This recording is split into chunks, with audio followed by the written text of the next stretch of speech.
ji mu ngi def ay consultation mu ngi def keroog démb gis nañu ko ci randonnée pédestre bi militaire doon def aussi mu def ko gis nañu aussi des nominations et des engagements qu'il est en train de prendre tout ceci entre donc dans le cadre de ces des missions qui lui incombent ci weneen wàll moom le premier ministre ba tey jii nii dafa gedd bon excusez-moi geddul nee na dafa jël congé donc gedd c'est une déduction boo daan peut-être c'est personnel nee na dafa jël congé boo xamante ne pour ñu justifier ko ba suñu jon yàlla tey dafa yomb imam c'est de l'actualité bi nga xamante ne mënuñ guñ ko weesu tant que amuñu ci gum lu leer parce que nag aussi le premier ministre Ousmane Sonko dafa jël ay agence ak ay organisations yu bëri yu ñeel état bi ñu centré ko au niveau de la primature ñu nekk ci période boobu noonu di négocier ak FMI naka la ñuy def ba yëfi dikkaat ci boobu les contexte la Ousmane Sonko jël congé bi nga xamante ne nee nañu ba jusqu'au 21 la c'est quand même un peu absurde ci jamono ji nekk nii.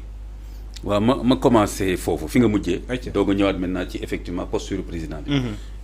Mais effectivement ça pose beaucoup de problèmes d'un point de vue fonctionnement normal de la République bi nga xam ne suñ constitution moom la. joxal ay atte ak ay charte république nii lay doxee fonction président lii ak lii fonction premier ministre lii ak lii rawatina remarque boobu nga def c'est extrêmement important li nga wax centralisé boobu rawatina président bi balaa may ñëwaat ci posture am ñëpp gis nañ ci waxam ak jëfam mi ngi doon wane ni bëgg na premier ministre bi fees dell àndam bu amee sax lu mu ko ci mën a dollil mu dollil ko ci parce que dégg nañ fi président ci boppam sax muy wax ne man damaa mës a jàpp ne premier ministre Sénégal yi joxuñ leen solo boobu joxuñ leen pouvoir yu doy xam nga wax na ko fi plusieurs fois je veux un premier ministre fort un premier super fort des ministres forts et un premier ministre super fort voilà super fort kon te nag jëfe na ko loolu jëfe na ko à chaque fois moo doon dualité bi d'ailleurs en un moment donné sax tu te disais mais est-ce que Ousmane Sonko n'est pas en train d'abuser aussi ci super fort boobu parce que même ci wolof dañuy wax bu ñu la joxee lii bul jël lii alors après ñu gis des fois Ousmane Sonko en tant que premier ministre moom muy wax ak di def yoo xam ni da nga naan mais est-ce que lii jéggiwul cëru premier ministre keroog maa ngi koy wax benn taximan mu ne ma lii de dinaa ci xalaataat bu baax mu ne ma waa mais père xale la réew mi bëri na coow man jaaxle naa ak ma ne ko non dëgg la bëri na coow mais du génn ñaar yi na ku nekk seetaat sa bopp suñu biir mu ne ma mais dafa bëri coow nga ne ñaar ma ne ko déglu rek ku bëgg a jël bu dul cëram ak ku bëgg a jéggi fi mu war a yem que loolu coow li yëpp boo ko toppee foofu lay mujj mu ne ma si titi après bu si lemee xanaa yéen université ngeen nekk ak ñoom ma ne ko bon yu amul solo li am solo rek mooy déglu léegi pour te dire que Ibrahima donc après premier ministre comme ni ma ko waxee moom tam jël ay yenn position yenn wax yi dem na ba sax ne président bi su gouverné wul te bàyyiwuma ma gouverner xam nga loolu Ibrahima attention c'est important man insisté naa ci plusieurs fois parce que réflexe analyse moo lay jox loolu waaw booy analyser da ngay dem am réflexe yooyu ku dul analyser yooyu mën na la bañ a cuqu daal mais est-ce que xam nga su gouverné wul na ma bàyyi ma gouverner c'est différent de gouverné wul te bàyyiwuma ma gouverner ok c'est différent alors loolu doo ko wax président non loolu doo ko wax président surtout que premier ministre warul wax loolu président parce que Ibrahima tam premier ministre ak président ñoom rek dañuy toog ñoom ñaar kese dañuy toog nii ci dossier ci table waxante li ñuy waxante yëpp avant beneen ministre di ci xam dara premier ministre di ko décliner day fekk ñoom ñaar xam nga kon soo génnaatee ñëw toog en public daal ne gouverner wul te bàyyi ma gouverner mais Ibrahima c'est démoralisant pour une république daf lu doy waar la son congé dans le contexte actuel parce que aussi le premier ministre intérimaire loi bi may ko mu jël yéen yëpp ci décision yi est-ce qu'il y en a même d'ailleurs oui bon il parle de madame Yacine Fall ana communiqué bu ko wax première oui la preuve officielle gisuma ko fenn gis nga ko yow gisuma ko fenn gis naa fenn sax ci presse bi fu ñu ko weddee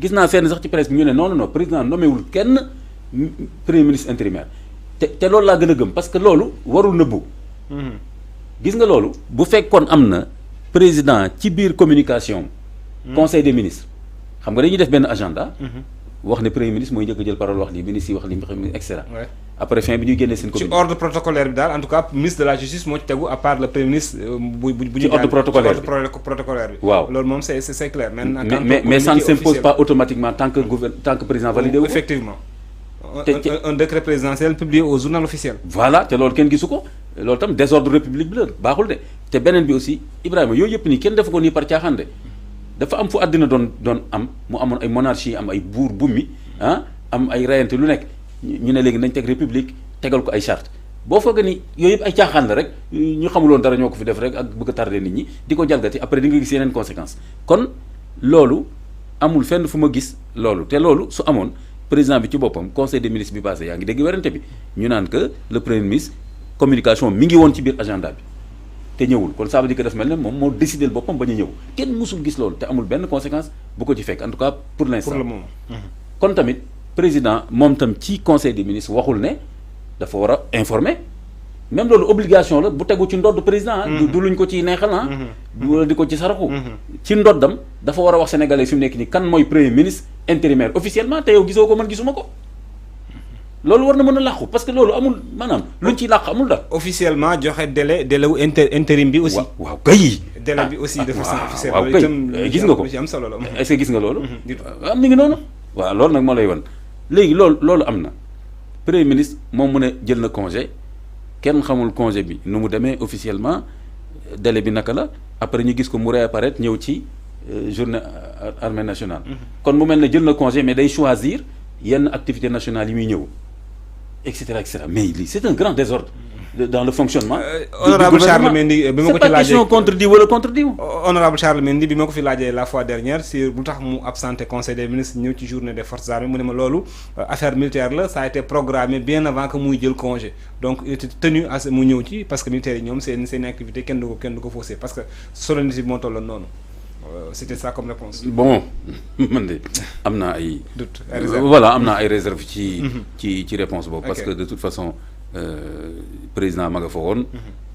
moom su fekkee jël na congé daal jël na congé boo xam ne daal dafa am yow ciy seppi nag naan c'était programmé avant nangam. donc loolu bu fekkoon am na tamit dafa waroon feeñ dans un communiqué clairement justement par exemple communiqué le premier ministre effectivement a pris congé mais assistera à la journée nationale etc. noonu lañ koy defee dafay communiquer. mu leer nañ yooyu ñun dañ koy suivre mu leer nañ. léegi il faut pas que Sénégal. d'accord Ibrahima di reculer par rapport ak ay acquis yu ñu amoon en termes de protocole de respect de certaines procédures loolu du question contre kenn wala bëgg lu neex kenn mais dafay stabiliser ay acquis de fonctionnement et de procédure yoo xam ni dañoo def seen preuve keroog dañ ma wowoon ci benn jataay ñu ne dañu bëggoon ñëw ma jàppale leen waxtaan ak ñoom et cetera ma ñëw mais boo gisee jaxasoo bi ku nekk di wax ba ma njëkkee ñëw li ma leen njëkk a wax da ngeen di organiser wu am ay objectifs ba pare def ay atelier def ay groupe di waxtaanee ay sous-thèmes après génne benn rapport sur cette base et cetera ñu may xoolaat ma ne leen lii ma leen di wax c'est quelque chose qui est éprouvé dans le monde entier.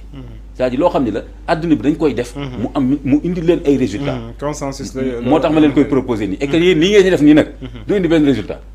minute bu nekk am ku génn wax dara am ku génn wax dara donc pour dellu si waat le premier ministre aussi ñu ne ko tu es super fort jox ko ay pouvoir yu dul jeex lu xaaj mu dem primature comme ni nga ko waxee centraliser fa documents yu bari nangam ak nangam et finalement même lui il était débordé nee naa la Ibrahima. Il faut pas oublier quand ils ont appelé Boubacar Camara c'est pas par hasard parce que Boubacar Camara c'est l'un des quelques dizaines de managers publics au Sénégal waaw te loolu dañ leen soxla trop pour piloter les politiques publiques du ay caaxaan Ibrahima loolu du ay caaxaan xoolal tu as les documents des projets et des programmes de tout le gouvernement de tous les ministères te loolu justement dafay tasaaroo mais yow yaay am xel bu lay may boo tegee nii devant un tableau Excel teg nii sa kii des fois sax nga projeté nii ak sa benn assistant technique toog ci ngay xam ni lii ak lii nii la war a demee lii lu tax mu am retard indicateur bi lu tax fonctionne et cetera bu ma bañ a dugg trop ci technique bi. parce que am na lu ma ci jàng tamit. loolu ma ci jàng tamit Ibrahima. dama yéene naa ko baaxee Sénégalais wax leen ni lii laa ci xam moo tax ma sañ a wax lii. parfait pour que nit bañ a génn après daal oui imam dañ koy dégg ci plateau yi muy wax. c'est intéressant léegi nag kon. aujourd'hui Ibrahima je trouve que. il y a un problème à la primature. Aujourd'hui, il me semble que la primature ne fonctionne pas, en tout cas, pas de façon performante. À plein régime. À plein régime. Te Sénégal fii la gënoon a soxlaa. ci contexte bi nu mu tëddoo jamono ji ñuy préparer JO yi aussi je rappelle que. am plan de redressement plan de redressement national bi. président demandé nañu évaluer plan de redressement ana gis nga évaluation bi. gis nga président demandé na ko conseil des ministres mu ne wax leen mu fu mu toll. plan de redressement déggati nga ñu wax ci. alors que on avait dit que c'est un plan urgent redressement bi nangam dem laajte fi ay eurobond nangam mais ana plan bi waxoon nañ fi am na ay biens de l'État yu ñu war a jaay ay kii et cetera. la anañu gis nga ko fenn FMI xoolal fi mu nekk nii Ousmane Sonko bi mu demee ci Pastef la waxee point de vue boppam la wax mu ne affaire restructuration man duma ko d'accord suñu dignité et cetera sinon tous les autres experts que j'ai entendus ci domaine boobu du ñàkk peut-être après ñëwaat ci ont tous dit que mieux vaut ñu restructurer balaa muy gën a catastrophique. mais FMI avait démenti disant qu'il n'avait pas demandé quoi que ce soit. waaw à qui que ce soit. en disant que mais ça peut être une option. ok oui. waaw FMI dafa ni mën na nekk option boo xam ne dañ koy bàyyee souveraineté. dëkk bu nekk. mais je te dis les plus grands experts boo jëlee Madana Kane. ok Madana kii ancien président. directeur banque islamique. Madana Kane parti Dundu. oui am na sax parti Dundu la xam na domaine bi. c'est vrai. Moubarak Lo doo ma ne xamul xam na domaine bi. du tout. Ibrahima Sall bu yàggul dégg ngeen ko ci benn plateau. doo ma ne xamul domaine te ministre de plan di Abdou Diouf Kanfoore ENAM France la génne. ak kan je pense que 5-6 yoo xam ni xam nañ domaine bi professeur ki nekkoon ak Abdoulaye Wade santoon damay fàtte encore ñoom ñëpp lire naa seen texte tous ont presque dit que mieux vaut restructurer maintenant mais même sax bu dul loolu mais dama ne la Sénégal kon foofu la toll est-ce que tey jii la ñuy soxla di am benn genre pagaille au niveau de la